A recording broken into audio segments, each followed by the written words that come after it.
দেখবে না এটা কি লাড়িল লাড়িল উল্টো গেলতেন এইদিকে গেলতেন আরে অল্লে আছে এই দিকে খাদেন ওই দিক দিয়ে খাদেন উল্টো খাদেন না মাথা এইদিকে মেয়া ওরে খোদা এ কি আই আরে আল্লাহ ও কি তুই জাগান দি জাগান জাগান কাকু এটি জাগান এটা তো আগেও বাংলি। আসসালামু আলাইকুম দর্শক, স্বাগতম দিন গল্পের নতুন আরো একটা ভিডিওতে। হ্যাঁ বন্ধু জাপানি। আসলে বাংলার গ্রাম মানেই প্রকৃতির এক অন্যরকম সৌন্দর্য, আর সেই সৌন্দর্যের মাঝেই লুকিয়ে আছে আমাদের হাজার বছরের পুরনো ঐতিহ্য। আর আজ আমরা চলে এসেছি সুন্দরবনের পাশে সেই ঐতিহ্যবাহী পুরনো খালে, যেখানে সময়ের সাথে সাথে অনেক কিছু বদলে গেলেও এখনো বেঁচে আছে গ্রাম বাংলার এই পুরনো মাছ ধরার সংস্কৃতি। আর আজকের আমাদের অভিযানটা একটু বিশেষ, কারণ আজকে আমরা ভাঙতে যাচ্ছি একটা দীর্ঘদিনের পুরনো ঝাড়। আর এই ঝাড়ের ভিতরে কি আছে, কত ধরনের দেশি মাছ আছে, সেটাই দেখার অপেক্ষা। শেষ পর্যন্ত ভিডিওটা থাকুন, দেখি আজকে আমরা কি পাই। মাছ ধরার প্রথম দিকে সব প্রস্তুতি সেরে আমরা ডালপালাগুলো উঠাচ্ছিলাম, কারণ প্রথম দিকে ঝাড়টা আমরা জাল দিয়ে বেত দিয়ে ঠিক মতো লোহা ঠিক করে আমরা ঝাড়ের ডালগুলো উপরের দিকে তুলতেছিলাম। আর এরপরেই ভিতর থেকে মাছ ধরা হবে। বিশেষ করে এর ভিতরে বিভিন্ন প্রজাতির দেশি মাছ পাওয়া যায়, যেমন এই যে দেখেন একটা চোঙা দেওয়া ছিল। এই চোঙাটার ভিতরে কি পাওয়া যায় দেখেন।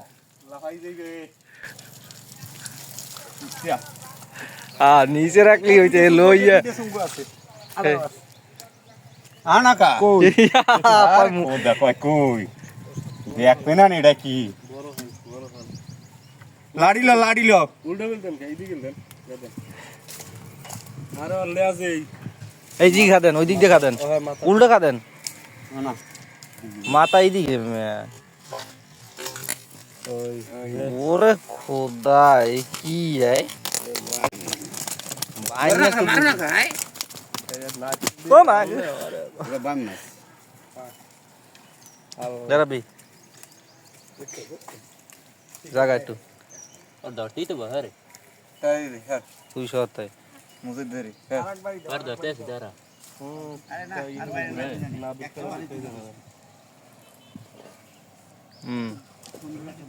এটা কি কই কি মাছ এটা এটা কি মাছ কয় আলবাইন। মূলত সুন্দরবনের কাছাকাছি এলাকাগুলোর খাল বিল শুধু পানির পথ নয়, এগুলো আমাদের গ্রামের মানুষের জীবিকারও একটি অংশ। আর প্রজন্মের পর প্রজন্ম ধরে সেখানকার মানুষ এই খাল থেকে মাছ ধরে আসছে। আর এই মাছ ধরা শুধু একটি কাজ নয়, এটি আমাদের গ্রামীণ ঐতিহ্যেরও একটি অংশ। এই যে দেখেন আরো একটি চোঙা পাওয়া গেছে, আর এই চোঙাটার ভিতরেও কি জানি একটা মাছ আছে। এই যে স্যার দেখ কি আছে কোন জায়গা বাসায় উঠছে সেই কথাটা বলছিল, যার কারণে এই মাছটাই থাকবে এটা সারে কেটে পরীক্ষা উঠাম। এই যে দেখেন বেশ ভালো সাইজের একটি গলদা চিংড়ি মাছ। আর আমাদের আজকের মূল আকর্ষণই হচ্ছে এই পুরনো ঝাড়। অনেকদিন ধরে পানির নিচে থাকা এই ঝাড়ের ভিতরে বিভিন্ন ধরনের দেশি মাছ আশ্রয় নিয়ে থাকে। আর আমরা সবাই মিলে চেষ্টা করতেছি, কারণ পুরনো ঝাড় ভাঙা অতটা সহজ কাজ নয়। আর প্রকৃতির সাথে লড়াই করে কষ্ট করে যে মাছ পাওয়া যায়, সেই মাছ ধরার আনন্দই আলাদা।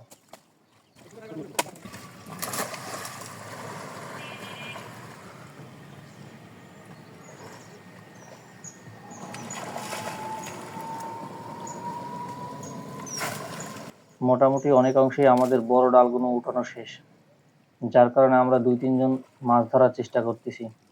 আর এই যে দেখেন একটা দুইটা করে কিন্তু মাছ লাফালাফিও শুরু করতেছে, আর আমরা মাছও কিন্তু ধরতেছি হাত দিয়ে। পাইছেন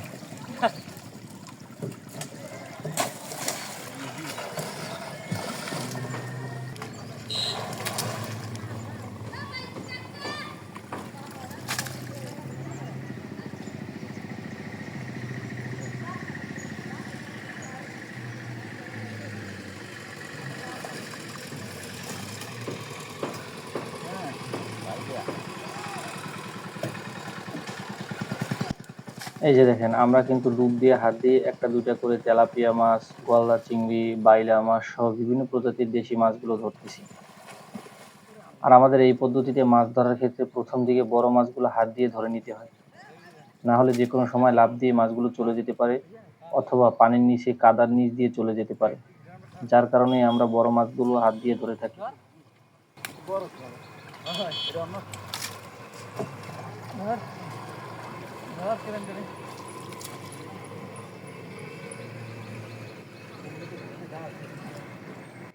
আর হ্যাঁ, আপনাদের কোন কোন অঞ্চলে এই পদ্ধতিতে মাছ ধরা হয় অবশ্যই কিন্তু কমেন্টে আমাদেরকে জানাতে পারেন।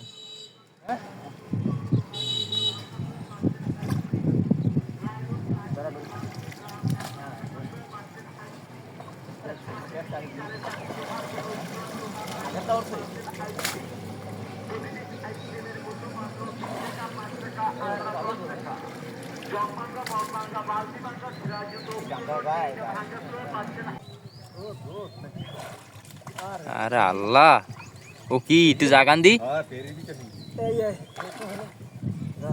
জাগান জাগান কাকু, একটু জাগান।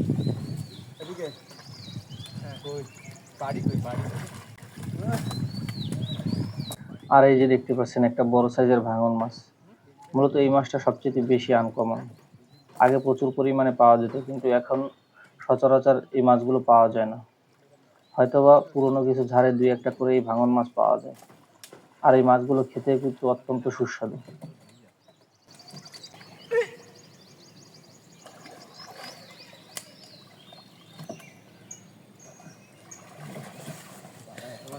আর দেখেন, এই ঝাড়ের ভিতরে শুধু রুই মাছ বা ভাঙন মাছ নয়, এই ঝাড়ের ভিতরে প্রচুর পরিমাণে গলদা চিংড়িও আছে। আর তার সাথে সাথে দেশি পুঁটি মাছ, পাইসা মাছ, ছোট ছোট বেলে মাছ সহ ট্যাংরা মাছ, এছাড়াও বিভিন্ন প্রজাতির ছোট বড় দেশি মাছ পাওয়া যায়। আর এই খালের জীববৈচিত্র্য দেখেই বোঝা যায় আমাদের গ্রামের নদী খালগুলো এখনো কতটা জীবন্ত। আর যদি আমরা এগুলোকে রক্ষা করতে পারি, তাহলে ভবিষ্যৎ প্রজন্ম আমাদের এই প্রাকৃতিক সম্পদ উপভোগ করতে পারবে।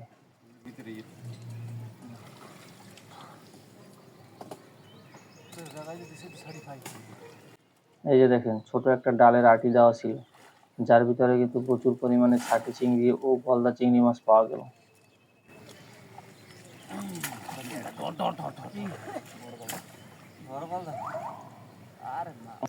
আর মাছ ধরার আসল সৌন্দর্য শুধু মাছ পাওয়ার মধ্যে নয়, আনন্দ হলো আমরা সবাই মিলে একসাথে মাছ ধরি, হাসি আনন্দ করি, নিজেদের মধ্যে ভাগাভাগি করে নিই।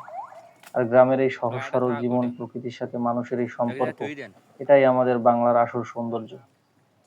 আর আজকের এই মাছ ধরা আমাদেরকে আবারও মনে করিয়ে দেয় যে গ্রামের পুরনো ঐতিহ্য এখনো কত সুন্দর হতে পারে।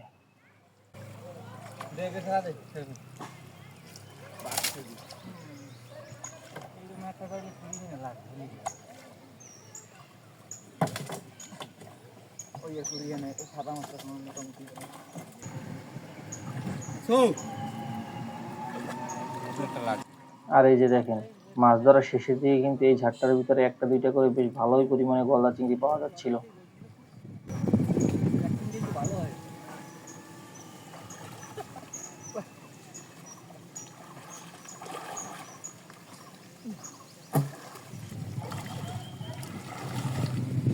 আর এই ধাপে আমাদের মোটামুটি হাত দিয়ে মাছ ধরা একদম শেষ পর্যায়ে, যার কারণে আমরা জালের লোহা একটি নির্দিষ্ট জায়গায় নিয়ে আসতেছি, অর্থাৎ পাড়ের দিকে নিয়ে আসতেছি। আর ভিতরে যে ছোট ছোট মাছগুলো আছে, এছাড়া বড় মাছও কিছু মাছ এড়িয়ে থাকে, সেই মাছগুলো ধরার একদম সর্বশেষ ধাপ হচ্ছে এটা।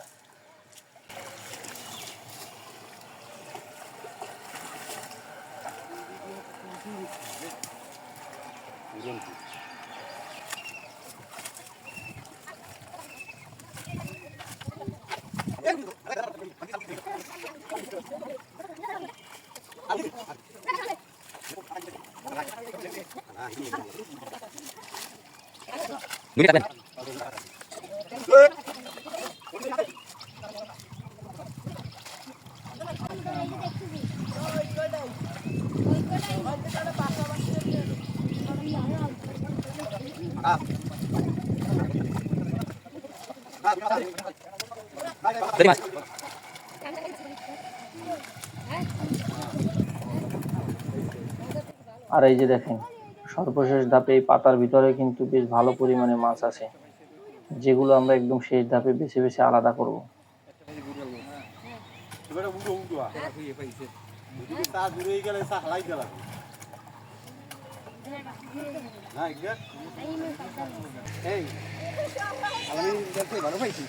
খারাপ না, এই যে আলহামদুলিল্লাহ দেখেন আজকের এই পুরনো ঝাড়টার ভিতরে কত ধরনের দেশি মাছ পাওয়া গেল। আর আমাদের এই ধরনের গ্রাম বাংলার ঐতিহ্যবাহী মাছ ধরা যদি আপনাদের ভালো লাগে তাহলে অবশ্যই আমাদের এই যাত্রার সাথে থাকবেন, কারণ আমরাও চেষ্টা করি আপনাদের সামনে তুলে ধরতে গ্রাম বাংলার হারিয়ে যেতে বসা ঐতিহ্য, প্রকৃতি আর সুন্দরবনের পাশের মানুষের গ্রামের বাস্তব জীবন। আর আমাদের ভিডিও ভালো লাগলে অবশ্যই একটা লাইক করবেন আর সাবস্ক্রাইব করে আমাদের পাশে থাকবেন। আবারও দেখা হবে নতুন কোনো ভিডিওতে।